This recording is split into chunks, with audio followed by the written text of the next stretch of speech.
Hello and welcome to the Total Soccer Show. My name is Daryl Grove and I'm joined by the Total Soccer Show's record signing. It's Taylor Rockwell. Hello. Hello. Is that because all signings are on a free when it comes to the Total Soccer Show? That is correct. I'll take it. That's fine with me. But we did get you back from Turkey. That's true. It was the bargain of the century, podcast-wise. So basically I went abroad. Sorry, from Northern Iraq. Yes, yeah, I bounced around from country to country abroad. Then I moved back to like the DC area. You're a journeyman. And now I'm all the way back. Yeah.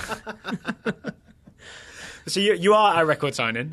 Man, I'm just following the trajectory now if that were an actual club, and it's USL, Turkish Super League, the Iraqi League, a little bit Freddie Adu. Back to Major League Soccer, and then I think back to USL. Yeah, it's not great. It's not a great route, but I'm very happy to be back in Richmond, so there's that at least. So today's show is our transfer special. Can I call it a transfer extravaganza? You can. It just sounds better. Yeah, why not? So we are going to do the top 10 and probably more than 10 most interesting transfer stories of the summer so far. Could be rumours, could be deals that have already happened, all kinds of and sagas. You got to have some sagas as well. I feel like we're blending into cliche territory here, deliberately. Adam Hurrey would be proud, I think.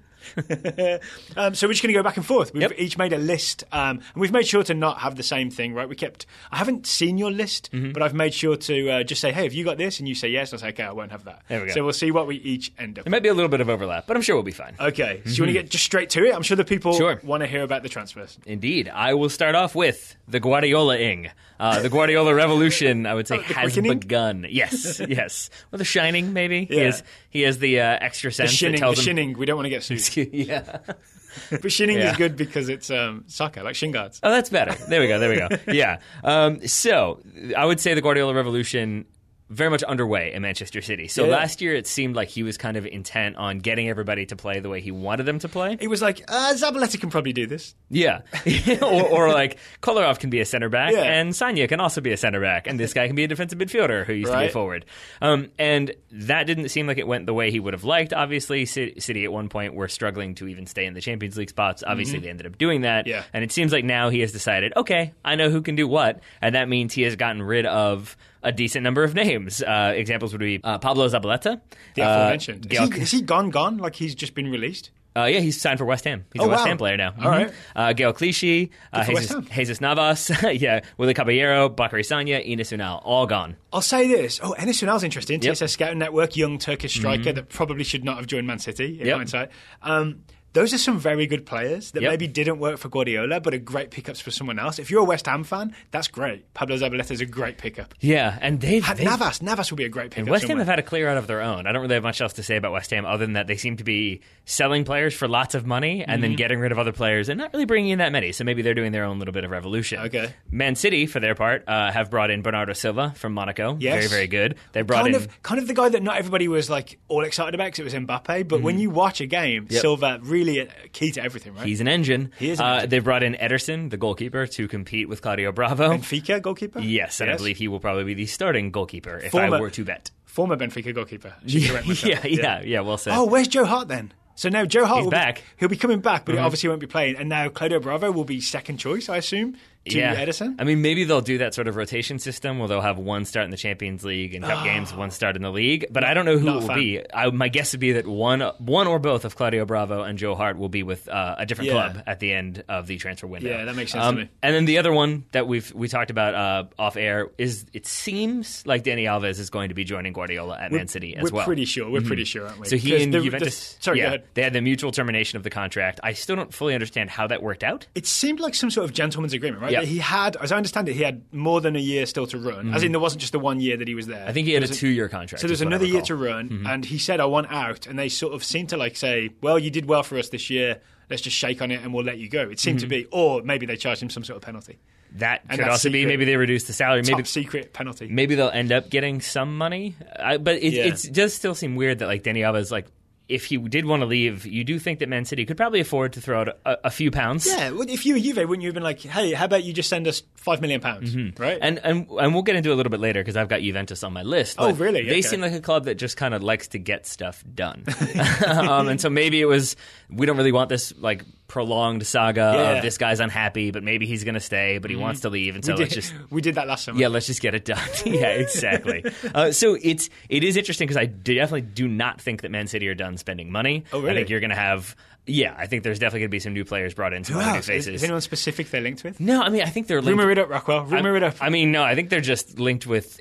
The way it works now is because there's so much money in the Premier League, and especially with the two Manchester clubs, anytime there's a player who wants a new contract, they're linked with those two teams, and especially now that both Man City and Man United... Leverage City. Yeah, I think many people predicted at the beginning of last season that it would be Man United and Man City battling for the title. That obviously was not the case, and so I think you're going to see them linked with all sorts of players now as a result. So to wrap it up, why do you find the Guardiola-ing interesting? Why was it one of your most interesting? I sort of agree that it is, but I can't put my finger on why that's interesting. I think it's because, the other one worth noting, Alexandro as well, strongly linked with City, but it seems like Chelsea more likely. Yeah. But he had some links in there with City, so maybe it seemed like they were just trying to poach all of Juve's players, and I think Andres Iniesta also rumored with a move to Man City. Well, like I said, he was reassembling that Barcelona team in some ways, right? Again, I think that's a lot of just rumors being like, another Barcelona player. Busquets, Iniesta, why not? I think it's interesting to me because, as I said, it felt like last season he thought, no, I can make this work. I'm going to do what I did with Bayern. I'm going to bring in some players. But I also do think that... Bayern's a stronger base to build from than Man City. That's the case, right?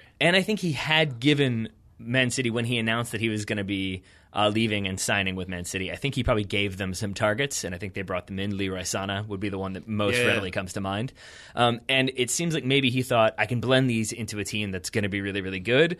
As the season went on, he realized, no, I can't. And so it just seems like it is him sort of realizing, this didn't work, but I'm not going to change my system or my approach. I am going to change the personnel. And so financially, that's not a challenge to Man City, right? They've got the money to do that. And I would say... Gundogan's already there as well, so he's going to be back from injury, presumably. That makes a big difference. There you go. But I would say, in as much as Pep Guardiola can ever be under pressure, because he's always going to have job opportunities, it is sort of him doubling down. And if it does go poorly this season, it is now his team. He's been there for a year. Now he's bringing in more people. He's gotten rid of the people that he didn't think fit the system. Yeah. So if it goes poorly again, I think there will be a little bit more pressure on him. Yeah, I think that's true.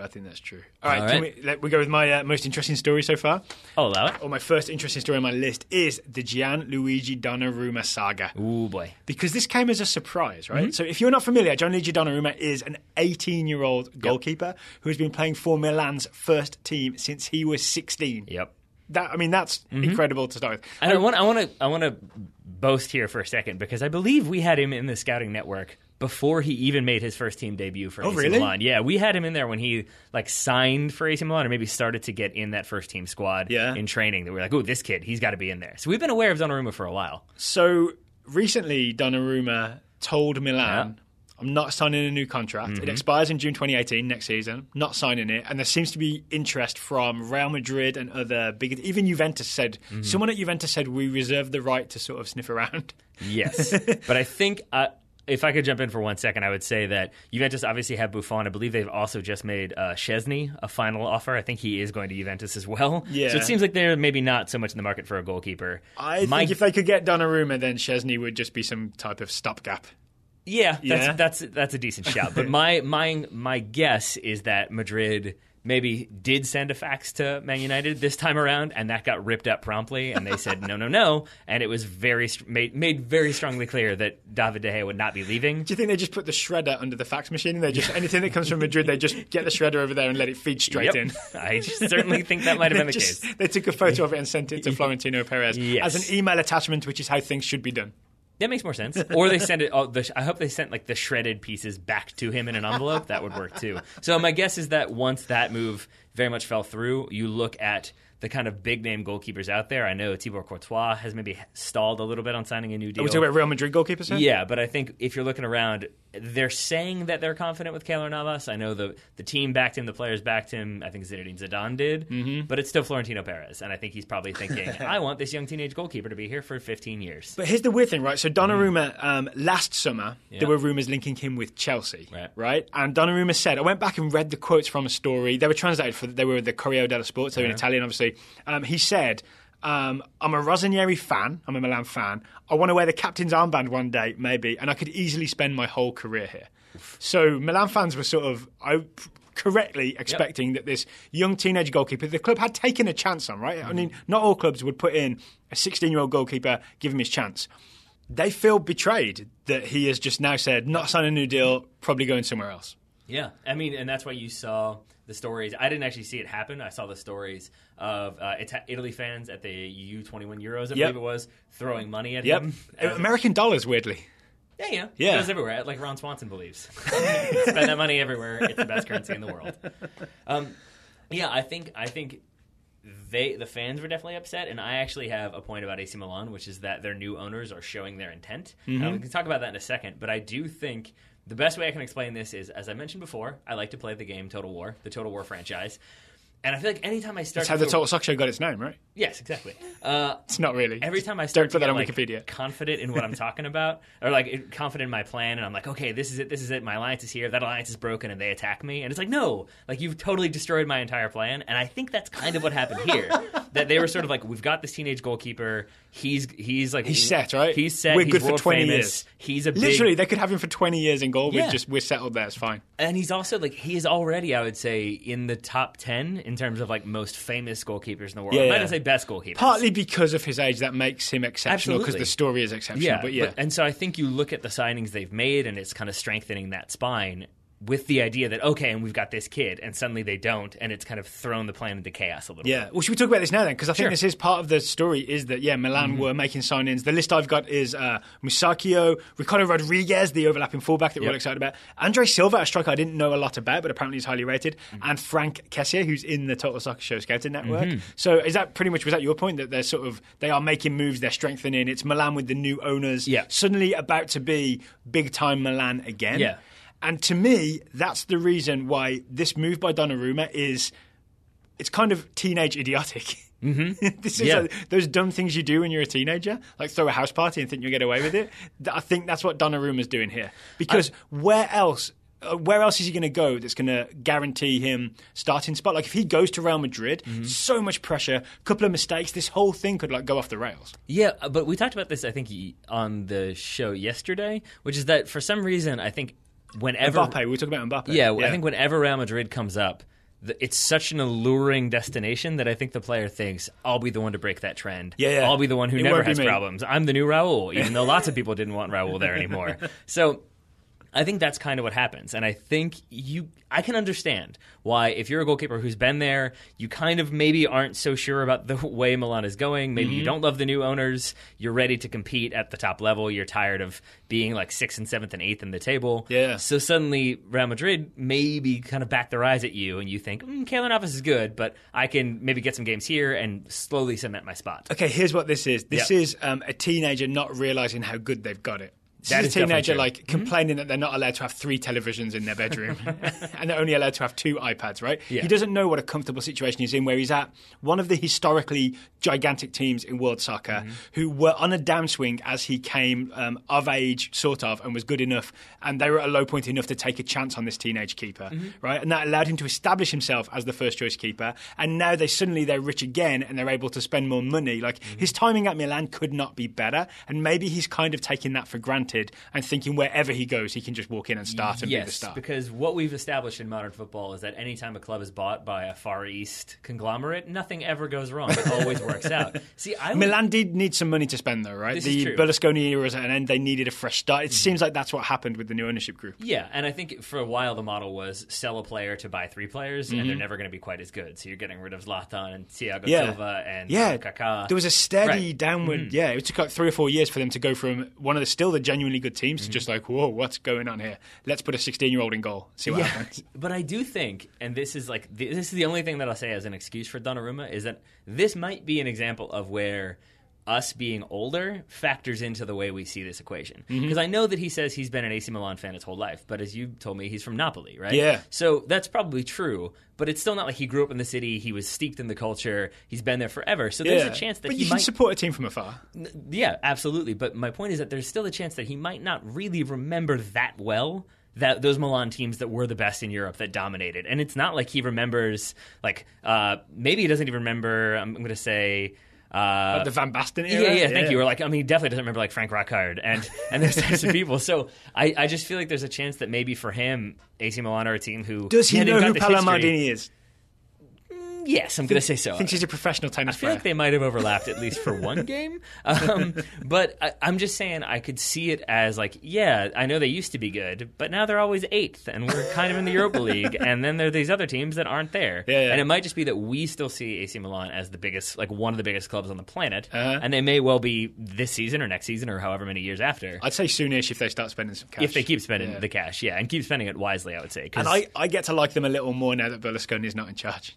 Yeah, that helps. Right? No more bunga bunga. We're not talking much politics on Total Soccer Show, but I think it's fair to say it's an okay position to be anti-Berlusconi. Oh yeah, he was the worst. But so since this kind of ties in with my point, I was just going to add. I mean, they've spent 82 million euros so far. Is that right? And worth noting, Frank Kessie is on loan. He's on loan from Atalanta. I'm assuming there's an option to buy, but I think that loan fee was only like 5 or 8 million. So you take that away, and they've signed 3 players for around like 75 million euros. Yeah. So they're definitely... And it's only mid to late June. Yeah, there's definitely going to be some more signings, I think, and we'll see who they are because there's a couple other people out there who maybe are going to get some moves before this transfer window closes. Okay, what else interesting is happening in the transfer world this summer? I think I've done 2 now, and I believe you've only done 1 since my AC Milan one combined with yours. So why don't you keep talking then? Okay, I will go with the Ousmane Dembele to Barcelona rumour. Okay. So, again, speaking of players going too early, maybe, I've seen Dembele a lot for Borussia Dortmund this season.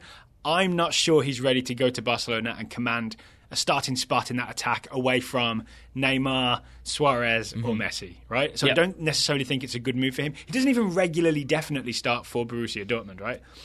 He's in there. He's in there, but it's not guaranteed every time, right? Yeah.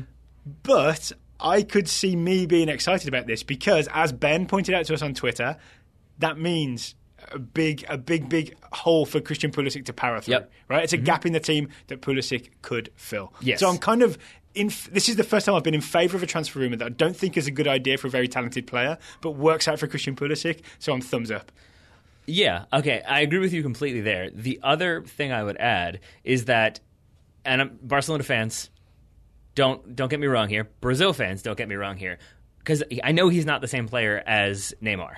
But you think about Neymar coming from Santos, and he was playing in the Brazilian league. Like, he was not the player that he is today. And there was lots to be worked on. There was lots to be polished. He definitely had, like, raw ability and some very, very, very good technical ability. But he played a lot of times for the national team, I believe. Very true. But it's still, like, you've got to learn how to play that Barcelona way. You've got to learn how to combine and gel with that team. And I think Ousmane Dembele is more in that mold than, say, he is, like, the Arda Turan or Andre Gomes mold, where it's sort of like, they're going to be squad players. They might make it in there, but they're not going to, like, elevate their game to that world-class level. I feel like Dembele does have that potential. So there's a chance that like within a year he's Neymar level-ish.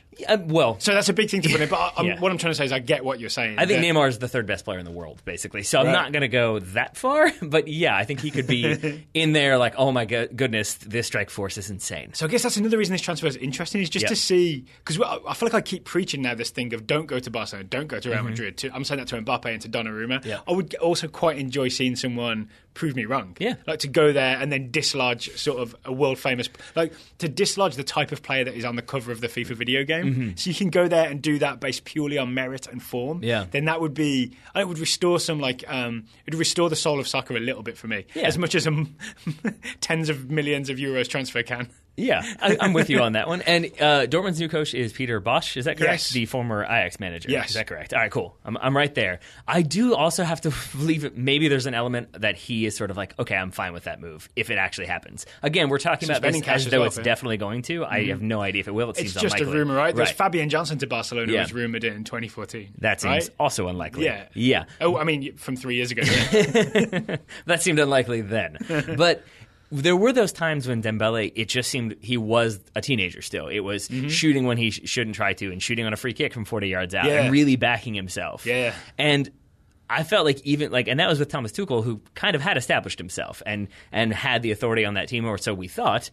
And so I wonder if maybe it would be better for him to go to Barcelona, where it is a little bit more like, okay, I got to prove myself. I got to really buckle down and listen versus a new manager coming in and being like, well, I don't know who you are, but I've been here. So, you got to incorporate me and do what I want to do. Yeah. I mean, again, I'm presuming a lot about who coach, right? It's going to be Valverde, the former Athletic Club de Bilbao coach. So it might be like a good chance for a shake-up and a fresh start for Dembele to be. So we're talking about this as if it's happening, but this is just a rumour. The other Barcelona rumour that I'm really excited about is a guy who I think is at the perfect stage in his career for a move to Barcelona, is the perfect style of player to play for Barcelona. I also just kind of love him every time I see him play. I know you do, buddy. Marco Verratti for PSG is heavily linked with a move to Barcelona. He is the ideal man for that midfield. I'm really excited for that. If this move doesn't happen, it will rocket to the top of the list of like transfers that we all thought were going to happen.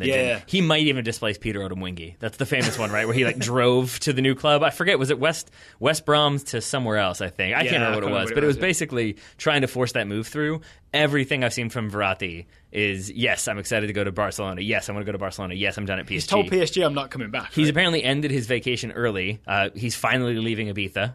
He lasted longer than you did. Was he definitely there? I saw it sort of rumoured that he wasn't there at all. Apparently he is flying to Paris today to kind of reinforce that he does not plan to play there next season. And just to do the geography of this, Ibiza is one of those 3 islands off the coast of Spain, but the nearest big city, I think, is Barcelona. There we go. It's in boating distance. You know what I'm saying? Yeah. So I'm saying probably Verratti's using Ibiza as a base to be able to not be in the city of Barcelona, where everyone's like, oh, Verratti's in Barcelona, but it's like he's within commuting distance. See, here's the thing. I guess Paris to Barcelona is not that far either, though. The day before you left for England was when you did the report about Verratti meeting with Messi, right? Yeah. There it is. Okay, so you missed my follow-up, Gomouth, the day after, which is when it was actually confirmed that he didn't meet with Messi. He had dinner with friends, including Barcelona's director. That was the thing. So yes, he was definitely in Ibiza. That's bigger. Yes, it was. That was the joke that I made. Is like that. It just like they keep taking off masks, and you think it's Leo Messi, but it's actually the director of Barcelona, and like it keeps going from there. So he was definitely there, and he's definitely had some conversations. Actually, Tom Cruise in Mission Impossible. One thing I don't understand, and I don't expect you to explain, but I'm gonna have to do some research on, is I really don't get what is and isn't tapping up. Because I keep hearing all this stuff. We'll talk about Morata a little bit later, Alvaro Morata. Yeah, like that he's already agreed to terms with Manchester United, and so has he, like Ivan Perez. I don't understand how that works, that you can agree to terms with the club, but it's somehow not a violation of the rules? I think it just depends if you get reported or not. You think? Yeah. Or is that like... That's pretty much what it is. Like, do you remember the... was it Liverpool after Virgil van Dijk? Yeah. It was pretty much as soon as Southampton said, hey, you should not be doing this. We have not accepted a transfer fee. You should not be talking about him. You should not be like putting it out there that you're going to sign him. You shouldn't be talking to him. Because remember Van Dijk essentially said, yeah, I'd like to join Liverpool. Yep. That was when Southampton complained, and that's when Liverpool backed off. Yeah. So it's one of these like unenforced rules. But I'm wondering if maybe there's like a... I'm going to say almost every transfer involves some tapping up, and it just depends whether you get reported. First of all, because again, and there's stories that like Mourinho has been talking to Morata every single day on the phone or something like that, or texting him every single day. But I do wonder if maybe it's that, like, if Man United say, hey, we have interest in this guy, can we talk to him to see if there's interest? If Madrid say yes, then it's no longer tapping up. I have no idea. But if they don't, then it is. I don't know. It's something to look into, because it definitely confuses me every time I hear stories like this. But don't do it, kids. There we go. Sorry, so did you have more to say about Verratti before I hijacked your entire thing? Just that the reason I find this one of those interesting things is just because it seems like a transfer that makes 100% sense. It's just the perfect transfer. So I'm just excited. Like, if it goes through, it will be like, we're back. It'll be sort of like we're back to the normal timeline, because I feel like we're in a weird timeline right now. How so? Which is presidentially. Oh, I see. No, but like, why would this move restore balance? Because it would be like there's order to the universe and things make sense again. I mean, but I'm with you, because like I think that's maybe what people thought Andre Gomes was going to be, like as that kind of Iniesta replacement, and you could still have this kind of core midfield of Rakitic and then Andre Gomes Gomes didn't have the profile of Verratti. No, right? Certainly not. But I think maybe people thought he might, and then same thing for maybe Arda Turan, maybe the same thing for Sergio Roberto, since he plays everywhere. Yeah. And so maybe Verratti does have that profile to come in and kind of be that replacement for Iniesta, and suddenly maybe Ousmane Dembele's in there too, and all of a sudden Barcelona look very Barcelona-esque. Yeah. So get with me on this, get us back in the right timeline. Sure. What else you been paying attention to? I'm going to go to France now. I'm not going to talk about PSG, though. I'm going to talk about Monaco, and I'm going to say this is like the only one I have that is a specific player moving somewhere. It's Yuri Tielemans moving to Monaco. See, this is a weird one to me. I thought he would go bigger. Like, I thought maybe Premier League. Yeah. So the Monaco move is interesting. I think the Monaco move is interesting for a couple reasons, but I think it's logical for a couple reasons. You may need to explain who Yuri Tielemans is as well. So he is a very young, I believe, Belgian. He, again, very was, much. I think, maybe top one of the first 5 or 10 people that was ever put into the Total Soccer Show scouting network. Yeah, we were really excited about him. We've been big fans of his for a long time, and I will say you specifically have always been like, ooh, did he score? Did he do something? Let's watch highlights. Let's see what he did here. So I know that you're a big fan of his. There's one time where he scored from distance twice within a minute. Yeah, that'll help. Yeah. That's Yuri Tielemans. But I think it's interesting, number one, because it is sort of a logical move that you go from Anderlecht in the Belgian league. I always forget, the Jupiler League or something like that? Yes.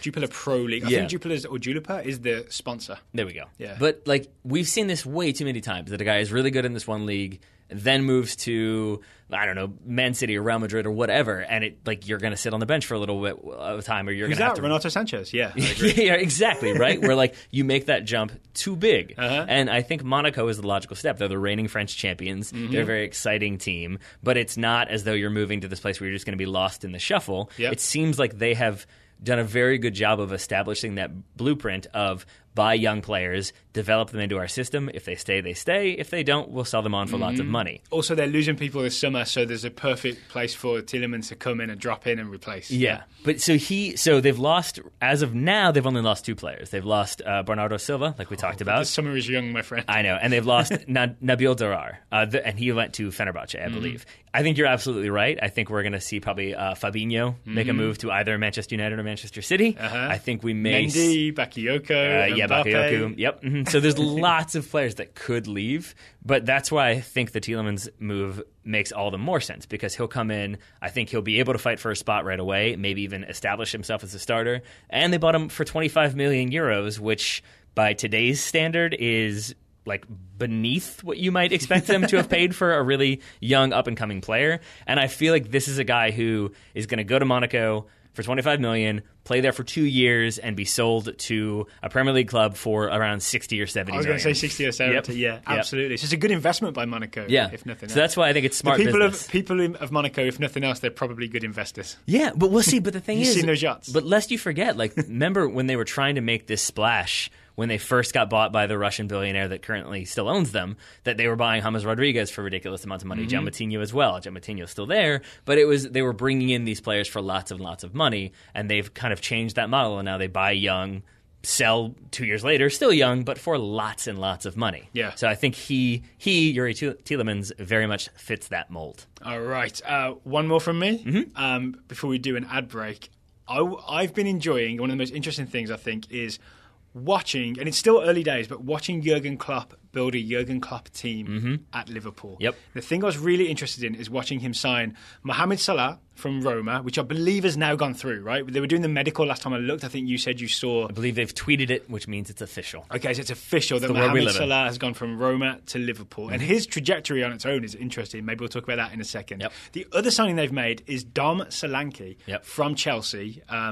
I think it's going to be about £3 million. Is that it? Oh, I thought it was 10. No, once the tribunal happens, it's not going to be much money. Oh, because it's going to go to court, basically?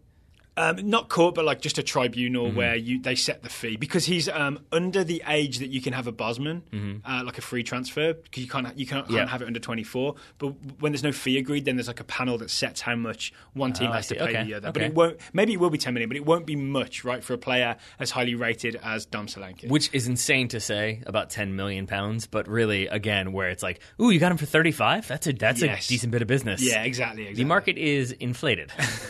The reason I like both these moves are Salah and Solanke can both play on either wing, and I think that really fits with what Klopp is building and what he built at Dortmund, which is to have multiple attackers who can play. Some of them can play centrally. Dominic Solanke can play as a centre forward, right? He did that for England at the U20 World Cup. You may remember they won the U20 World Cup with Solanke playing.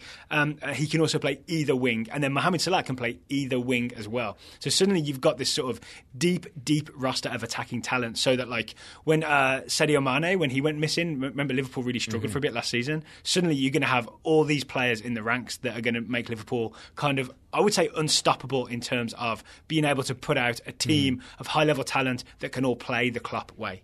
Now, I'll be very honest here and say that Daryl Grove reads far more often than I do. I read really? Some books every now and then, but you have like the expansive library of books. Oh, you Audible it as well, right? So that is also take true. In as much information as I do. True, but the reason why I brought up books the library is mostly Shannon's. That is a fair point. Have you ever read Gulliver's Travels before?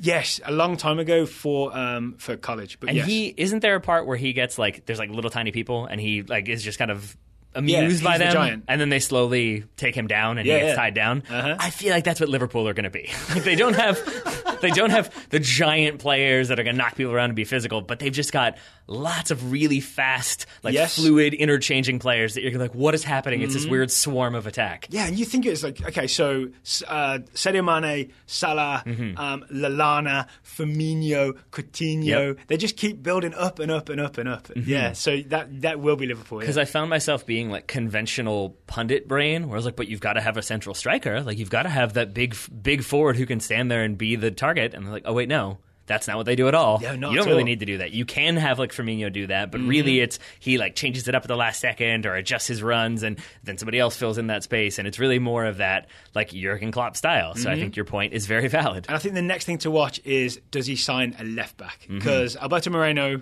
didn't go so well for him last year. Ended up with James Milner, playing left back, doing really, really well every time I saw him. And I think, honestly, they could be fine if they go into this season with Milner at left back. But I think maybe Klopp will also sign another left back. The guy I've seen him linked with is at Napoli. His name is Fauzi Gholam. I'm not sure that they will definitely sign him, but I think they'll be in the market for a left back. That's really interesting, because I saw a report just before we started recording. It was a rumor, obviously, that Liverpool had rejected an offer, an 11 million euro, I think it was, maybe pound from offer Napoli? From Napoli for Moreno. I think, that's where that rumor starts, is that they may instead be like, how about a swap? Instead, Swapsies. we do this. Yeah.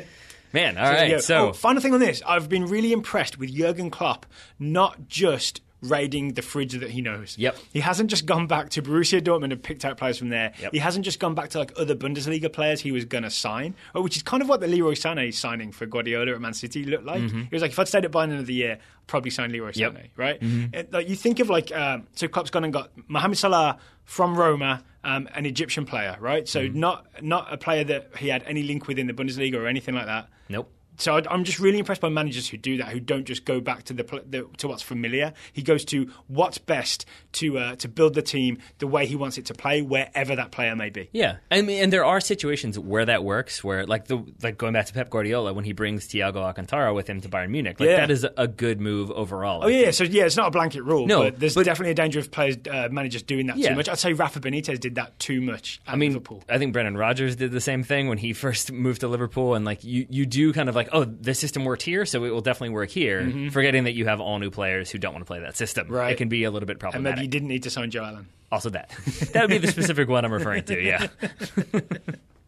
So we've each got a couple more transfer rumors and stories and moves that have actually happened to get to. But first, we've got a sponsor today, Mr. Grove. Today's sponsor is Rhone. Rhone is men's premium fitness apparel and premium active wear. It's gear for the modern man who demands modern style, comfort, and quality. You are wearing Rhone today. I am, and I might never take it off. I have to be honest here. Yeah. So I ended up getting the Ranger golf and hiking short. I don't really hike that much. I don't play golf, but I did need shorts. I also got the commuter pant. We talked about that last time. Yes. And they are by far the best articles of clothing I think I've ever owned. So here was my concern with the commuter pant, because I thought you're going to bike in it, right? Yep. You're going to bike to work. And I thought maybe it'd be too heavy to bike to work. I haven't seen the commuter pants. I've seen the shorts because you're wearing them today. You let me have a little rub of them earlier. I did. And they are some lovely things get weird in our 300 square foot office. Yep.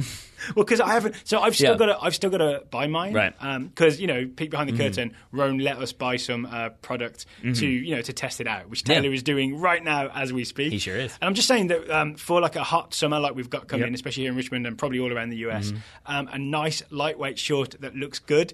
I give it the thumbs up. I mean, looks good is key, because it's not just like gym shorts. It is stuff that you can wear to play golf or to go hiking, but also I'm just going to wear around town because I like them that much. I'll also say they're the best fitting pants and shorts I've ever gotten out of a box. My wife says maybe ever. She also adds that my butt looks good, so that was an important thing. And worth noting here, she expressly told me to include that in the ad. Is that right? Yes. So that's all Margaret. That's not me. That's Margaret approved. Yeah, I will say it's probably more expensive than the usual stuff I would ever buy. Okay. But it is one of those, like, every now and then I get those moments where I'm like, oh, I see why people don't just continuously buy low-quality stuff, why they save up and buy the expensive thing. This would be one of those moments where I'm like, oh, I get it now. Like, this is way more comfortable than that pair of khakis I was wearing yesterday. The other thing I like is that it's not covered in logos. That is also nice. Yeah. There's one little small one. That's about it. Yeah. All right. So if our listeners would like to sort of upgrade their wardrobe, you can go to Rhone.com, which is spelled like the river in Switzerland and France. Not Germany? Not in Germany, as I said last time. I think I did get confused with the Rhine. Yeah. Rhone is RHONE.com, like the river in Switzerland and France, like I've always said. And as I said, it is a little bit more expensive than what I would usually go for. But the good news is that our listeners can get 20% off their first purchase by entering the promo code TSS at checkout. TSS for 20% off your first order. Thank you to Rhone for sponsoring today's episode. Indeed. Shall we get back to it? So we've each done our three now, right? I'm not going to say our three biggest, but three of them. I am going to go with one that seemed like it had escalated really dramatically and now seems to have gone quiet for a bit, and it's Diego Costa and Chelsea. Yes, so you actually filled me in just before we started recording. There was a whole text message thing with Diego Costa that I didn't know about, and I was fascinated to hear this. So basically, I guess after the season, Diego Costa went and played, I think it was a friendly, it was definitely a friendly, it wouldn't be a competitive game with Spain against Colombia. It was a 2-2 draw. Afterwards, he basically made public that Diego Costa, had gotten a text from Antonio Conte at the end of the season that read, "Hi Diego, I hope you are well. Thanks for the Cisano," which he wrote Cisano, "we spent together. Good luck for the next year, but you are not in my plan." To which Costa replied, "Okay." So it seems like Conte has made it clear that Costa can find another club. I think Costa was pretty surprised by that, and I think Chelsea were pretty displeased by that. Not necessarily because they love Diego Costa and want him to stay, but because this is a man who, in January was getting like an offer of around $75 million to go play in China. That's what Chelsea were offered, and they turned that down. Yeah. So now all of a sudden, when the manager has said, no, I don't need him, you have very much reduced the value. So now I think they're trying to offload him for around $50 million, which is a £30 million loss, which is kind of a big deal. But you do get a Premier League title out of it. This is true. For having to stay for those extra 6 months, right? But the issue remains, where does he go? Because obviously there are still links with China, but... I read Atletico. I read that he said to Atletico Madrid, "I'd like to come play for you." Well, I think I genuinely believe that he would go to China because it's such a huge payday, except that you've got the World Cup. Oh, that was the original problem, right? Was that, that he wanted to go to China in the January transfer window. He had a bad window. back, remember? Because you can't scan for it. Yeah, he was trying to force the remove, but I think the issue is that you've got the World Cup coming up, and it's probably hard for you to make a stacked Spain squad if you're playing in China. So then the other logical one would be Atletico Madrid. That's where he played before he was at Chelsea. So that move makes sense, except that they still have that transfer ban. So they can't register players until January. So the issue for Diego Costa is, do you sign for Atletico and maybe try to get a loan somewhere, or maybe just train until January? But then that means you've missed half a season before a World Cup. So you'd be like a Chelsea squad player for 6 months, or just a nothing player, right? Yeah, or just a nothing player. Or you maybe get loaned out somewhere for 6 months and come back into Atletico. So it's really up in the air about what will happen with Diego Costa, and then it's really up in the air about what happens if Diego Costa leaves. Yeah, so I think I refer to this as the sort of striker merry-go-round, because now Chelsea need a centre forward, so that means maybe they go for Lukaku? That's the one that I think has been consistently linked. Or Lewandowski from Bayern. That's the one that the papers have linked. Yeah. I don't think Robert Lewandowski is leaving Bayern Munich anytime soon, nor do Bayern Munich, from what I understand. I saw a Bayern Munich press release, I think, that said Bayern Munich will not waste thought on this. And there were lots of different reports that Man United had maybe made tentative offers to Everton about Lukaku, and Lukaku had said, "If I'm leaving, I'm going back to Chelsea." I think maybe he has unfinished business there. Maybe he wants to prove that he can do it in the biggest league at the biggest stage. Yeah. I know some people out there will take issue with me calling it the biggest league, but such is life. Does Lukaku, biggest money league, does Lukaku, the saga, seem like it sort of fell out of the headlines a little bit? How so? Well, I remember at the end of the season, I think Lukaku had said, basically, "I want to go." Yep. And we were all talking about it, and then it's just nothing's happened. I think because so much other stuff has happened in between that it's easy, especially with the transfer window being open, there being other tournaments going on, and lots of rumors. It's really tough for stories to stick unless they really do seem to have smoke behind them or a little bit of traction. And in this situation, I think so many other stories have come up that one's fallen through the cracks a bit. But I really do think that it makes a lot of sense, both for Lukaku to go to Chelsea and for Chelsea to get Lukaku to come there. It's also this weird trend now that I think has developed over the last few years. Players going back? Just teams being not embarrassed about paying big money for players they already signed and got rid of. Right? Obviously, Man United with Pogba, and now Chelsea with Lukaku. No one's ashamed at all. And I'm wondering why that is. I mean, Is it just that there's more money? Like, there's so much money now that it just doesn't matter. Like, we have to spend an extra 30 to 50 million more than we planned originally, but whatever. Well, I also it's just think what matters is what we can do this season. If like Lukaku didn't work for us this season, we got Diego Costa instead, and then when Lukaku enters his prime, we'll just buy him back. Yeah. I mean, yeah, but I think it's also been the case that smaller clubs have done this a lot, that like a player will leave Swansea, for example, and go play for Man City, for example. Okay. And then when that doesn't work, they might go back to Swansea, for example. But that's a different direction, right? This is a player going up and then back down, whereas this is a player going down and then back up to where they were to begin with. Right. But all I mean to say is that there is precedent for like players leaving and then coming back at that level. So it kind of isn't that surprising to me that when money is literally no object anymore, maybe not literally, but you get my point, that you can say like, well, he's doing really well for them now. Maybe we should spend 14,000 times what we paid for him to get him back. I'm kind of okay with it as well, because it's just like it's more like a realpolitik type thing, right? You just accept that this is what we need right now, and even though it looks bad, this is what we're going to do. Yeah. Is that correct use of the word realpolitik? It's probably not. Yeah, whatever. No, the reason why I made that face is because this. If you're listening, Dr. Kissinger, please let us know. Yeah, I'm sure he is. No, the reason why I made that face is because this whole time we've been having this conversation, what I'm about to say is not one of my things, but here we go. I was trying to remember because I knew there was another big story about like a player who might leave a club to go back to his old club, and I couldn't remember what it was, and obviously it just hit me. Ronaldo. That would be the one that is currently dominating some headlines. So yeah, that is the big story. I've now got this feeling that that's just not happening. No. Yeah? I never thought it was that likely. It felt like he was really mad, maybe wanted a new contract, maybe wanted some more money. Maybe, I've heard it proposed, wanted Madrid to pay the fine that he's going to get from Spanish authorities for that tax bill, that maybe he wanted them to kind of handle the situation and he could just go play soccer. Is that the future of contracts? It will have written in, if I get caught evading taxes, the club will cover my bill. I mean, for George Mendes's clients, yeah. I think that's the way it's going to go. Oh, sorry. Speaking of agents, going back to my Donnarumma point earlier, I think I didn't mention that a lot of this goes with his agent, right? Mino Raiola is apparently the guy who pushed Donnarumma towards saying, I'm not signing a new contract, I'm trying to go somewhere bigger.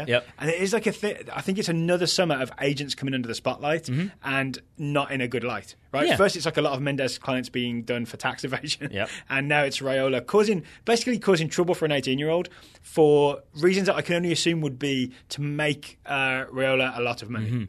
And I might be wrong on this one, but I'm fairly confident that I'm right when I say, do you know who one of his other big clients is, Mino Raiola? No.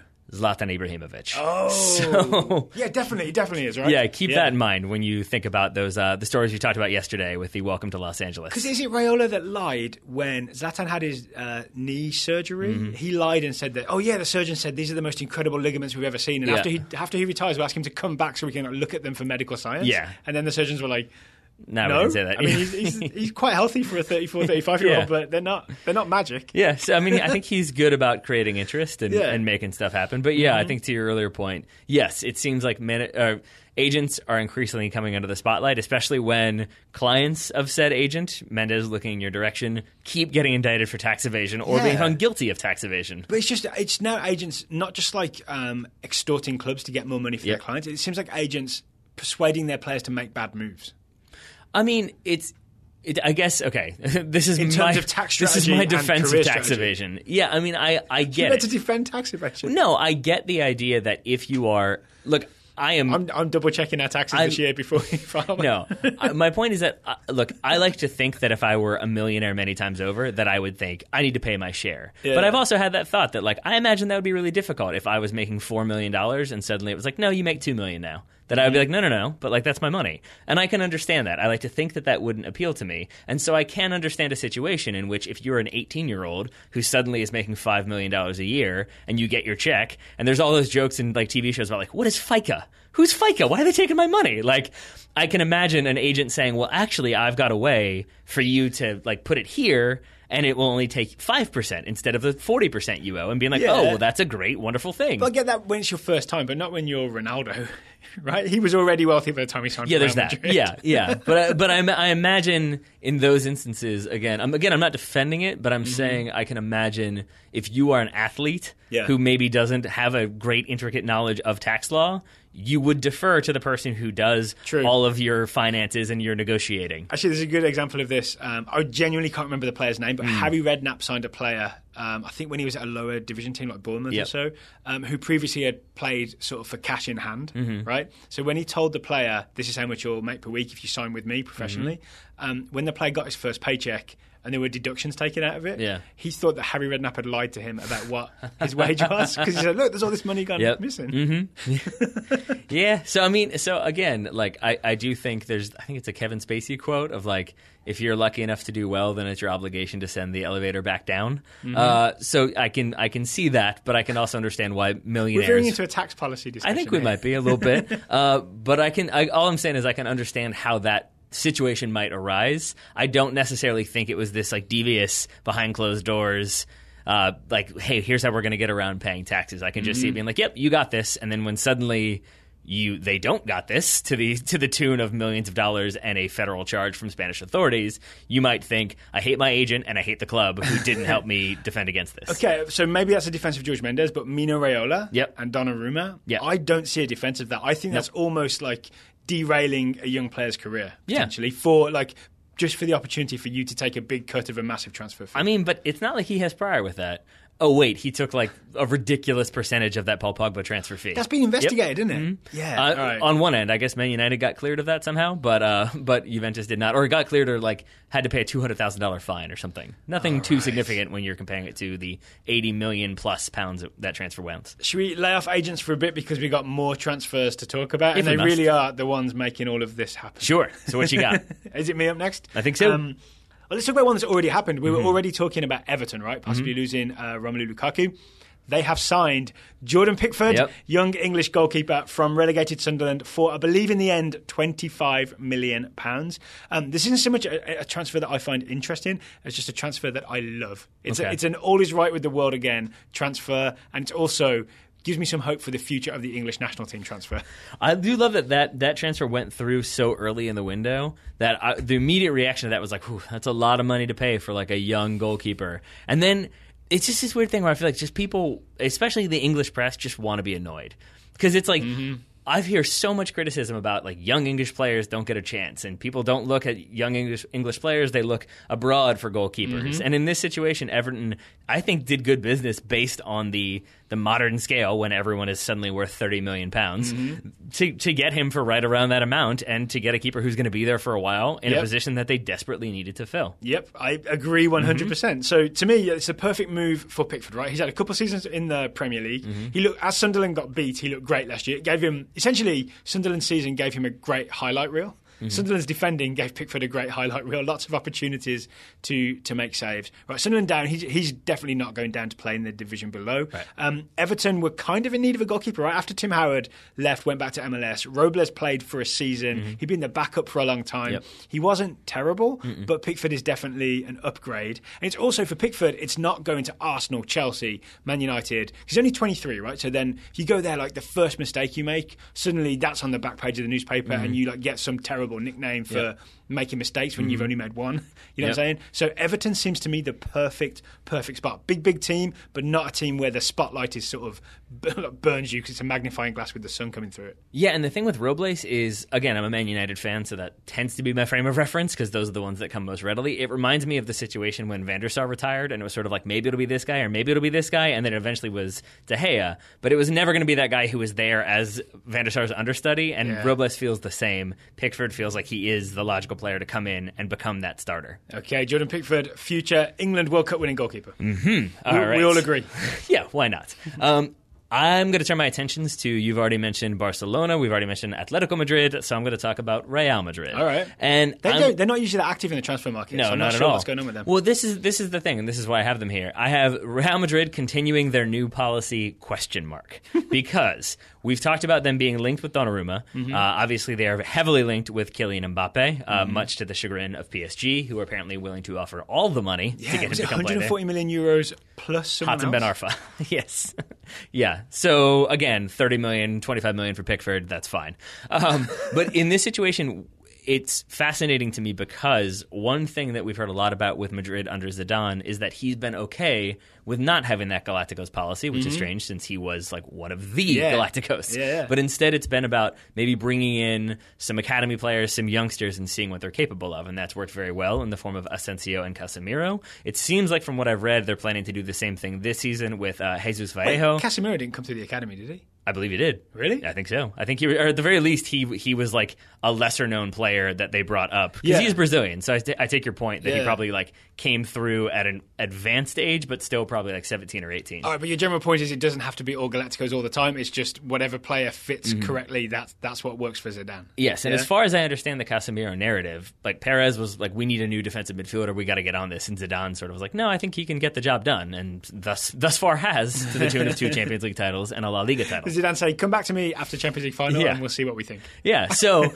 you look at Madrid this time around, and it seems he still hasn't left yet, despite, I think, according to different newspapers, signing with like 12 different clubs, Pepe. Pepe is still a Madrid player, but it seems like he is going to leave, and that leaves a space for at least, like, you're going to need to replace like a rotation center back at most. Right, so Ramos and Varane and maybe one more guy, right? Yeah, and that's where I think Jesus Vallejo coming back from Frankfurt, he probably is going to stay with the club this year and be a player that they're not going to have to spend any money on, but they can fill that gap. I think I've heard the same thing about Borja Mayoral to a lesser extent coming back from Wolfsburg, that maybe he'll be given some minutes as well. But then you see Madrid linked with those players like Mbappe, like Donnarumma, and obviously there's the very prolonged link to Pierre-Emerick Aubameyang. That one, again, has kind of been put on the back burner, it seems. So they don't need anyone. Here's the thing: they don't need anyone. I feel like it upsets the apple cart, like a very well-run apple cart that's selling a lot of apples and moving apples around very successfully right now. Why upset it?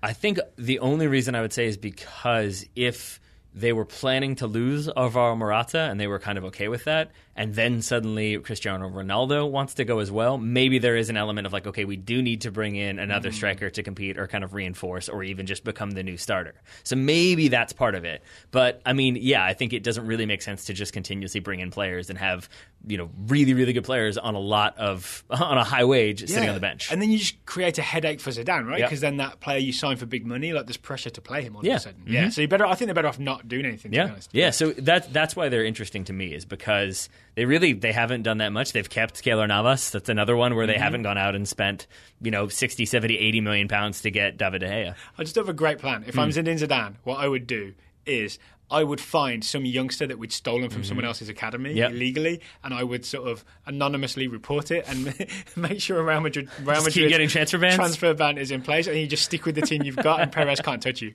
Sure. His plan. Yeah, what could go wrong with that? So I'm interested to see. He can just do it under a different name, like it's Zinedine Zidane. Yeah, no one will know. No one will know. But so I'm fascinated to see what they do, because Perez, I believe, was just reelected, so he will stay like as the director of Real Madrid, and so I'm interested to see if he will continue to just let Zidane. I think so. Yeah. To let Zidane do what he wants to do because it's been working, or if he will have that sort of like, no, we must sign someone. Zizou got to do what Zizou got to do. And again, that never goes wrong when the owner or chairman decides, no, we're going to spend a bunch of money on a player that you definitely don't need. Andrei Shevchenko looking in your direction.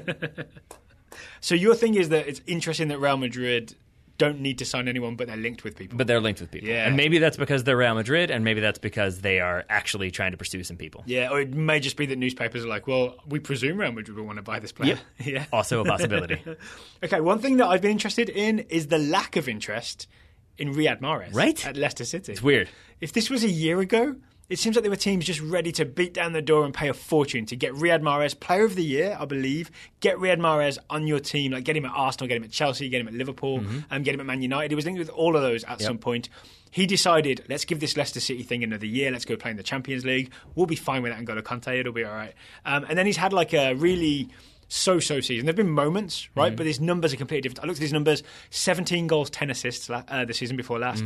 This past season, I think it was 6 goals and 3 or 4 assists. Yes. But I think a lot of that had to do with the kind of downturn for Leicester City. I think he still was a good player for them. It's not as though he just was like a one-hit wonder. But I think, circumstance prevailed there. But the reason why this kind of blew my mind as well is because as we were going through, like, have we missed any stories? And it was like, wait, Mahrez wrote that letter to the fans saying it's time for me to leave. Mm-hmm. Has he left? And then we both did some Googling and we're like, nope, he is still there. So he wrote that what to is the fans happening? and nobody came knocking for him. Yeah. And I think what might have happened is Leicester want big money for him, obviously, right? Because he's one of their star players.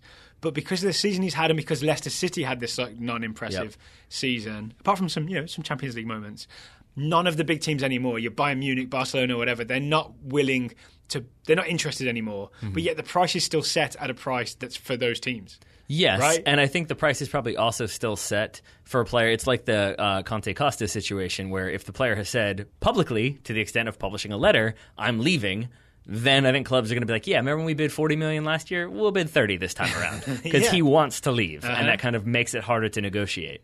So, pop quiz, top of your head. I don't know the answer, I don't think. Where's he going to end up if he does leave? Assuming it's not like a big team.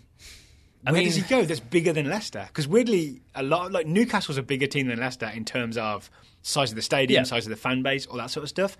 But isn't that like a weirdly embarrassing lateral at best move if you end up at Newcastle? Yes. I mean, I think it is. And I think the other issue that he has is last season, as you said, he's a hot commodity. So now he's a lukewarm commodity. I mean, it's just more like this. Okay, so I think last season, Arsenal fans are probably going to disagree, but I think last season, if Arsenal sold Alexis Sanchez but signed Riyad Mahrez, they're not as upset. Yep. Now, I think they're probably not like, yeah, that's not going to do it. Which is unfair, right? Which is sort of proof that the football system doesn't work. Because Riyad Mahrez is still a wonderful player, as he was a year ago. But that's the issue, is that now I think if you're Arsenal, he isn't a like-for-like replacement. He isn't a person that's going to satisfy the fans. So you have to look like kind of at clubs who maybe have the money to spend, but don't mind having a player come in that maybe will be a squad player, but maybe won't be the best player on the team. So it's going to be tough to find that situation that will work. I mean, the obvious one, if things keep not working out for them, is PSG. That's the one that probably makes the most sense. Absolutely. That's it. That's exactly what it is. So Riyad Mahrez to me is a bakery item at Panera that they tried to sell to you to full price after 4 p.m. What I want to know, we haven't talked about this either. I'm saying PSG will pay it. Yeah. Well, that's what I want to know this. What do you think happened at PSG? Because there was a period of time where they were just like, maybe just people got bored. It's like in FIFA when you just don't lose ever and you slowly get bored of always winning. That like they seem to, nobody wants to be there anymore. Ibra left, David Luiz left, Verratti wants to leave, and now they're trying to get like James Rodriguez. He doesn't want to go. It seems just like people don't really want to end up there. I think in a situation like that, you need the bona fide star power of Beckham and Zlatan, right? And that was there for a little while. And Beckham was 6 months, right? But then when Zlatan leaves, suddenly it doesn't quite have the same feel. Right? It doesn't have the same like, oh, this is a real thing. We're a proper big team. Because you don't quite have that. It's Edson Cavani playing up front, right? Instead, it just doesn't have the same ring to it. And then it's not as attractive for other people to go to. And then when bigger players aren't coming, then guys like Verratti, who genuinely are ready to play at a top level team, then they start asking to leave, and suddenly you've got everybody going in the wrong direction if you're a PSG fan. That is a very good explanation of the situation. Thank you, Daryl Grove. Then I will just quickly move on to my final big point, which is that German clubs seem to be smarter than everyone else. Okay, why is that? Because I feel like it's the domain of the English club to wait until transfer deadline day to be like, let me do 5 moves real fast. And I feel like the opposite of is true. Let me buy all these day-old pastries. Yeah. And I'll pay double what you're saying there. No. Oh, Marouane Fellaini. But it's like the transfer window isn't even technically open yet, correct? It opens on July 1st. Like all these deals have been agreed to, but they don't go into effect until July 1st. Meanwhile, if you look at some of the clubs in Germany, let's look at Bayern, for example. The outs, like Philipp Lahm retires, Mehdi Benatia, and it seems like Douglas Costa are going to end up at Juventus. Mehdi Benatia has already happened. Douglas Costa seems like he's on the way. And instead, they've gotten Serge Gnabry, Nicolas Soule, and Corentin Tolisso for 41.5 million euros. So they're also spending some money, but they're getting that business done. Similarly, Dortmund. Not August 31st. They're doing it. Yeah, and then Dortmund, they get Mahmoud Dahoud for 12 million euros from Gladbach. Huge, right? I'm a huge Dahoud fan. I'm excited to see him play for Dortmund. But for 12 million, that is an amazing bit of business. Maximilian Philippe, the 20 million euros from Freiburg is where he came from. Omer Toprak from Leverkusen. They poached an academy player from PSG, who I think they're very excited about. So it just seems like German teams are getting their business done early. Like they know what they want. It's already lined up. Yeah, it's very German. I think it is a product of the stability of the Bundesliga that you kind of know what you're doing. You have the you kind of know your operating procedure. Yes, you have coaches in transition, but even for Dortmund, that happened and it was done and it was dealt with, and now they have their new manager and they're getting the new business done so they can have a full preseason. So the league and the teams are all just very well run and getting stuff done on time. Yeah, but like RB Leipzig qualified for the Champions League, know they need to reinforce, bring in Bruma, who's a very exciting attacking player who can probably light things up a little bit. Wolfsburg know that they need to stabilize, they bring in John Brooks. Schalke need to stabilize the midfield, they bring in Nabil Bentaleb. So it just feels like German clubs, and there's many other examples, those are just the ones I could come up with off the top of my head. I've just realised that when we do transfer deadline day stuff, and I used to really pay attention to it heavily when I was back in England, because Sky Sports News 24 hours a day, it's like, the phone's ringing, who's this, what's going on? Jim White is the guy who's like bringing all the latest news in, and I was always amazed that like German teams were not heavily involved, and I just thought it was like, maybe they just they don't want to make a splash, they don't want to go big. It's because it all happened like 2 months ago, right? That's exactly what's happening. I'm going to stereotype completely here, and here's what I'm going to say. The Germans that I have known in my life, like born in Germans, German Germans, plan. Yeah. They plan so well. If you go on a backpacking excursion or a vacation with Germans, they are prepped and ready to go. Yep. And you don't have that sort of like, in case this happens, I guess it'll work out. Like they are prepped. If it rains, they've got the poncho. If it snows, they've got the jet. Like they are ready to go. And I feel like you can translate that to the transfer window. Yep. I have a German friend, Manuela. She calls it dak dak dak. Ooh, and she does 3 chops on her hand and she does it. Like, we've got a plan and we execute it. We do 1, 2, 3, dak, dak, dak, done. But yeah, and so it seems like with a lot of the other, like as you talked about, the kind of transfer roulette, merry-go-round sort of situation, it's like this move will happen when that one happens, but that one will happen when this one happens. And I think that is why you get to deadline day and there are so many last-minute moves. It's because like Man United want to buy a striker, but to buy a striker they have to sell this guy, but then they're not going to sell this guy until that guy gets sold. Everyone's waiting for the guy to start the merry-go-round. And I think, I do sort of feel like German clubs just don't, or like at least Munich and Dortmund in this situation, don't get as involved in that sort of a situation unless it's with each other. And then it's like Munich buying a Dortmund striker, maybe that gets drawn out. Yeah. But I feel like they don't put themselves in a position to be hoping that things work out on the deadline day or that the fax machine works. They get it done quickly, and I think it's to their benefit. All right. Time for one more from me? Sure. The thing I've noticed, I think it's already been happening for a while, but I noticed it especially this transfer window. I find it interesting is that Mexico, Liga MX especially, have established a pipeline for Mexican players to Europe. And the pipeline goes from Liga MX and it leads to PSV Eindhoven and it leads to FC Porto. And then from there, that's like first base, right? The first station that you reach. Sorry, first base. Sorry. It's the first station that you reach. And then from there, maybe you go somewhere else. Because the move that got my attention, it kind of was under the radar, right? Hector Moreno, Mexican defender, went to PSV a while back. This summer, he's gone from PSV to Roma. So it's a step up from like a solid like mid-level team to a big Italian team. I think that is like, I keep going back to that as I think that might be my favorite move of the window so far, Moreno to Roma, because it just seems so perfect. Like I like Roma a lot, and I feel like they need like just a good, steady defender. You know what you're going to get, and I feel like that's what Hector Moreno is. And then at the same time, you've got Chucky Lozano going to PSV Eindhoven, signing his deal. So the next one in line is there. And at the same time, you've got all those Mexican players at Porto. Did anyone join this summer? I can't remember if they did, but like Tecatito's there, Hector Herrera's there, Miguel Layun's there. There's one I'm missing. I've forgotten who's the fourth one is. Diego Reyes is on, I think he was on loan in Spain, but he's technically still a Porto player. But it just made me realize that Mexico have this line of, okay, our best players, they go to this sort of like, I want to call them like a big mid-tier team, which I would call PSV and Porto, both big mid-tier teams. And then eventually you move up to the big leagues, in this case,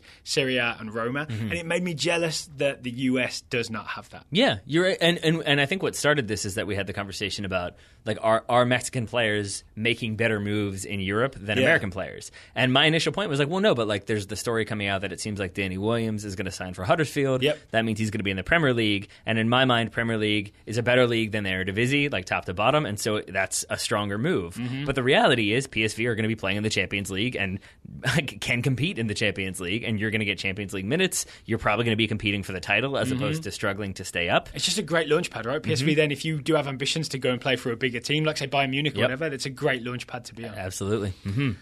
So yeah, I guess we just have to accept that the Mexican players right now are getting better moves. Is there a reason why, do you think? I mean, I think it's because you get a system that works. We went back and looked at PSV, and I mean, obviously, you mentioned Guardado, I believe, and Hector Moreno are there. Guardado about to leave, but he's been there a good while. Yeah, but even going back further, I think there's like 2 or 3 other Mexican players. Salcido, the fullback, Salcido with an I, not Salcedo. And there's one more who was there in the mid 2000s, I believe. But I feel like you establish that pipeline, and then it continues as long as it's working. I think the United States had that, for example, with Fulham. That's the obvious one. And I think they kind of have it now with Schalke and a couple other... Schalke U19s. Yeah, and I wonder if maybe that's the case, that you start...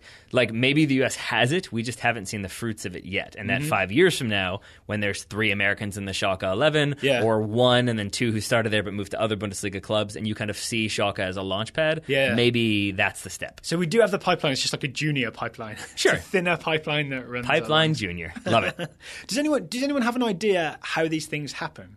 Why is there this Mexico to Porto connection? Why is this Mexico to PSV connection? Is it just one player does really well, so then there becomes a culture at that club at Porto of being like, hey, we need a new attacking midfielder. We should see what's going on in Liga MX. Watch some highlights. Oh, look at this Tecatito fellow. We should put a bid in for him. Or is it maybe just one guy who has contacts in Mexico and he gets phone calls from people saying, hey, have you heard of this Tecatito guy? I think I know his name's Corona. No, it's confusing, but his name's Tecatito. Ignore that. Just come and watch him. I think I have an answer for you. Amstelito. You good? You done with your beer puns? All right. I have an answer, I think. And I've just thought about this on the fly. Okay. And my answer is that the thing that we always hear about FC Porto is that they buy players, they sell them for a lot of money, they continue to be near the top of the league. I know they're having some money problems now. I think PSV are roughly similar, that I think those Dutch clubs, the famed Dutch clubs that used to win the Champions League and be the best clubs out there, they don't compete with the biggest clubs in the biggest leagues anymore. And so I think when that's... You saw Ajax v Man United. Yeah, and so when that's the case, it becomes the landscape is a little bit more scoured. You're not going to be able to find fertile ground, so you have to look elsewhere. And I think Porto and PSV and a couple other clubs did a really good job of establishing scouting networks and looking at areas that were probably underutilized. And I think Mexico is a key one. And so you get that... they found some value. Yeah, you get that value early and you establish it, but you build those relationships, and now you've been there. And so you're the one who can say, hey, guy who I dealt with 5 years ago or 10 years ago when we signed this player, got anybody new for me? That's interesting. I would also say, if we're going to develop this thought, that MLS doesn't offer the same value because of the way the league is involved in transfers. The value of a player to the league increases the transfer fee that the league would want. So it makes it harder to buy players from Major League Soccer. And the league has to agree, right? And so so it has to be can we withstand losing the star power of this guy? So therefore we're going to have to up the transfer fee a bit, as opposed to the club just saying, yeah, you can buy him. I would bet money that there has been a situation in which a club was contacted by a European club or a club abroad saying, we want to sign this player. And they were like, well, that's okay, but you have to talk to the league first, or you have to get final approval. And that European club was like, never mind. I don't know how this works. We're not doing this. Maybe, We're going to go sign somebody else because it's 3 days before the window closes. And it's maybe too complicated to have to go through the league and the club and all that sort of stuff. Yeah. So I think maybe that's part of the answer as well. The only draft here is Amstel and Heineken.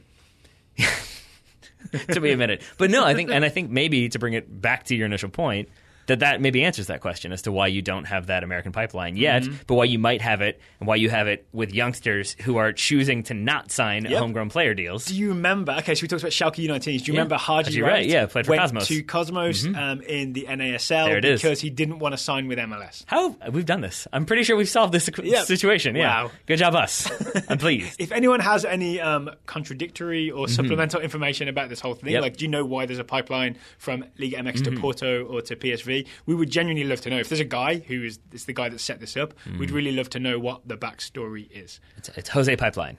He's Portuguese with Mexican origins, and he has connections. And Johan Pipeline in of course, in PSV. So any other transfers that we haven't talked about? Well, we've covered a lot. We've gone over an hour at this point. Have we really? We have. It's just because I've been away for too long, right? And we've got a lot of talking to I think so. Yeah. But also, we're not going to be doing a show tomorrow. This is going to be our last show of the week. We'll be back Monday to talk Gold Cup roster. So we should do almost a semi-official announcement here. We're kind of on semi-vacation, I want to say. We're not going to commit to 5 shows a week, not least because we've got some other TSS business we're trying to take care of, and we're trying to sort of not get burnout. So no show tomorrow. No show tomorrow, so we'll be back next week to do Gold Cup roster kind of review. The roster is expected to be announced on Sunday, so keep your eyes out. ears out on keep your eyes out on Sunday, keep your ears out on Monday when we'll do a review of the roster. And I think we're going to do knockout round for Confederations Cup is Wednesday, Thursday, so we'll do some specific predicting for that, and then we'll review that as well. So I bring all that up to say, since today is the last show of the week, we could probably go a little bit longer. So I've got some other stuff to talk about. Go ahead. I mean, I said earlier, I'm a Man United fan. Oh, and really? I'm kind of, Never mentioned. I know. And I'm kind of fascinated by what's happening there because for the past few seasons, they have been the club that you link yourself with when you want a new contract. Yeah. And leverage United. Or you want just a move away. And like Sergio Ramos was the biggest one last summer, I believe it was. Pedro maybe did the same thing, although he ended up going to Chelsea. That's why I'm very suspicious of that Ronaldo move, because that's what that feels like. He knows he has like a very logical destination if he wants to leave Madrid or wants to force Madrid's hand. But with that said, I'm still interested in what they've been doing because I really like the Victor Lindelof signing, and I like most of the players that they've been linked with. This is the Swedish centre-back they signed from Benfica. Correct. Yes, who I like a lot. Very young. I think he's going to be a very good partner for Eric Bailly, and I've been interested in him and what United are doing because from what I've heard, basically Mourinho gave Ed Woodward a list of the positions that he thinks they need to strengthen and a list of the 5 targets that he has identified for each position, and then it's sort of like whichever one you go with. And so I think that's an interesting... love to read that document. I think a lot of people would. I think he might have done a presentation on this approach. I think that's how that got leaked, or at least that's how that was made public. But is it sort of like bullet points of why Victor Lindelof is one of the guys? There's like that's 5 a good pages question. with one centre-back on each page? That's a good question. I don't know. But I also love Victor Lindelof because I think he and his girlfriend, now fiancé, their social media presence is hilarious because he just seems kind of like a dummy. Like just sort of like, I just want to play video games and play soccer. And so it's a lot of... Like it's the same like debates and arguments and teasing you would see from like your friends who were engaged of like he was like 20 minutes late to dinner because he couldn't find his shoes. Like that seems to be a thing that happens to him. So I like that for no other reason because it humanizes the millionaire. But I'm also excited to see what ends up happening with United because it seems like they're linked with about 45 different players. Yeah, again, the summer is young for Manchester United. I think there's more signings to come. No, I was a little bit more skeptical on the Alvaro Morata move to Man United. You seemed like you were in favor of it. Is that fair to say, or am I misconstruing your beliefs? I think Manchester United need a centre-forward, and I think Alvaro Morata needs to get back to a place where he's the starting centre-forward, so it seems like a good deal to me.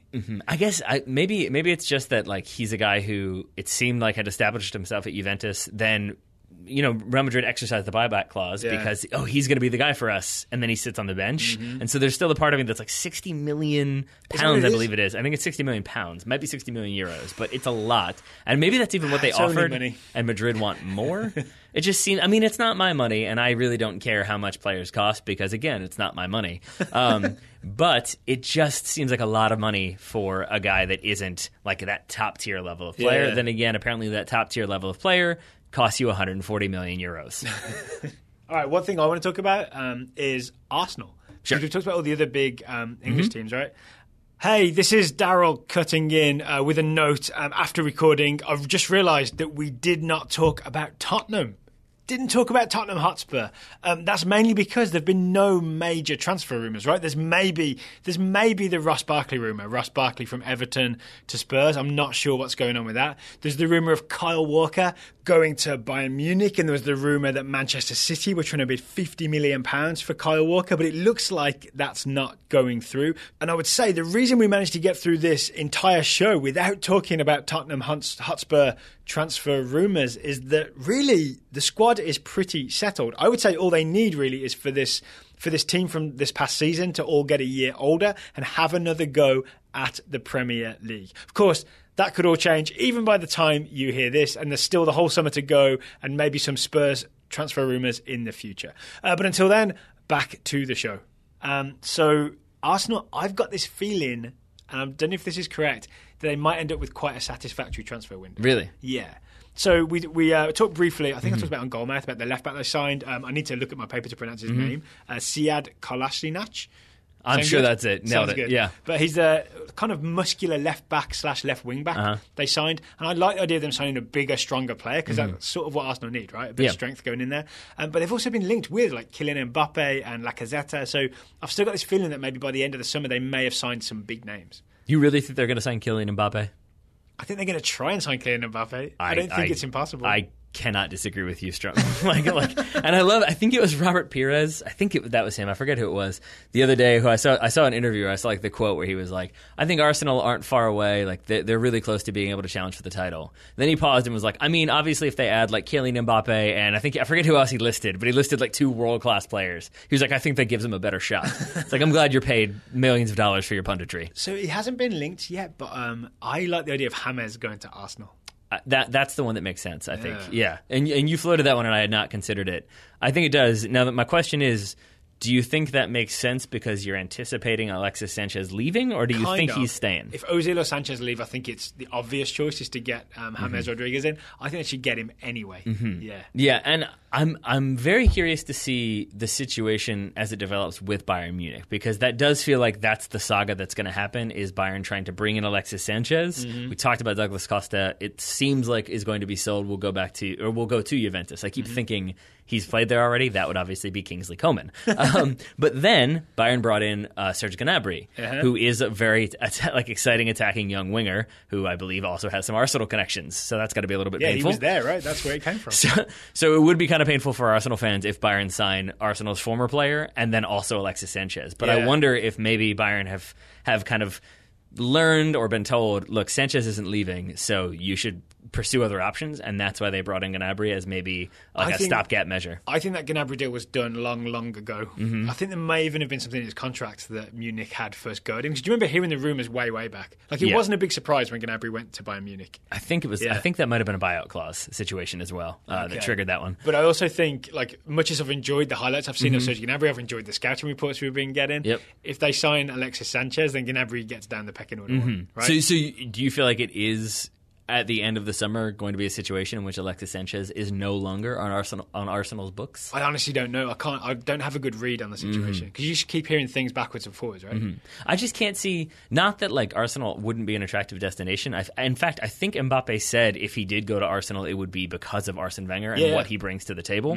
But it's mostly just that Arsenal don't really have the prior of splashing that much money, and it will require probably a world record fee to get Kylian Mbappe at this point because he has such like strong and obvious and wealthy suitors. Final thing, can we talk money? Sure. Like, I've seen some crazy figures. 140 million euros was the suggested fee that PSG were going to play.